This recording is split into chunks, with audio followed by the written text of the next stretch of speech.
everyone, my name is Valentina Villamil.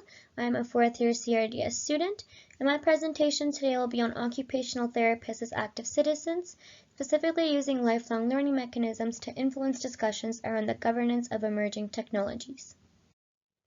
The objective of my study was to understand the role of OTs as professionals and citizens within neuroethics and neurogovernance discussions, and also to examine the extent that lifelong learning mechanisms are a useful tool for them to contribute to these discussions in a meaningful way. Now, to better understand this objective, I'm going to begin with some background information. So neurotechnologies refers to the neuro-related technological advancements that connect technology to the nervous system. So some examples of these include deep brain stimulation, cochlear implants, and virtual reality. Now, as these advancements continue to develop, they give rise to multiple ethical, legal, and social implications. Therefore, the neuroethics and neurogovernance discourses have emerged that deal with these impacts. So one specific focus of these discourses includes involving the views of a variety of stakeholders, including researchers, healthcare professionals, policymakers, and civil society. Occupational therapy is a field known for being responsible in enabling an inclusive society for all people to participate in their daily occupation. Given OT's exposure to various neuroadvancements, the impact of neuroadvancements on occupation, the expected roles of OTs as advocates, and the societal role to engage as active citizens, OTs are also stakeholders in how neuroadvancements are governed and should be included in these discussions. Lifelong learning is a mechanism used for individuals and professionals to stay up to date with the constant changes in society and their field.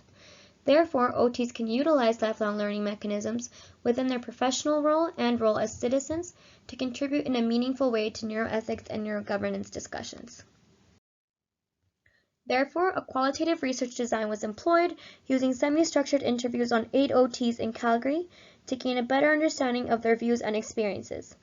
Now, once these interviews were finished, they were transcribed, imported onto a qualitative data analysis software, read, and broken down into several themes. For our results, participants were aware of the impacts of neuroadvancements on their occupation and society, and they believe that OTs are uniquely positioned to understand these implications due to their occupation providing a more holistic view. 75% of participants also believed that OTs should therefore be involved in neuroethics and neurogovernance discussions. However, despite these beliefs, the knowledge of neuroadvancements across participants was limited, and although they believe they should be, they are currently not involved in these discussions. Now, they mentioned this was due to a variety of factors, including the belief that OTs are undervalued, there's a lack of access to platforms that engage in neurogovernance discussions, there's a lack of access to neuroadvancements in the first place, and also the prediction that OTs in general prefer direct client care and are not interested in the politics of neuroadvancements.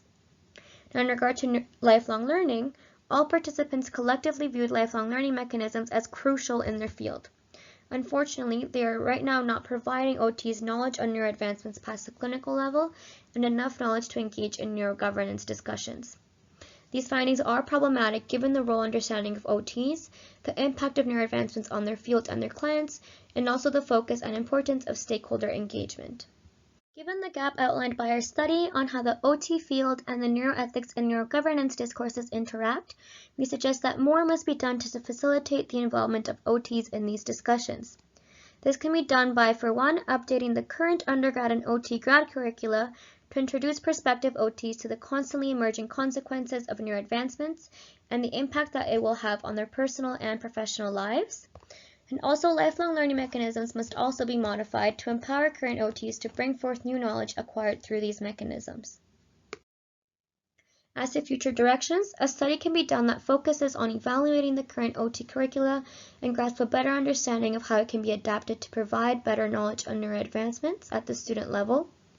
We can also focus on developing lifelong learning content and implement them to allow OTs to learn about neuroadvancements and enable them to get involved in these discussions.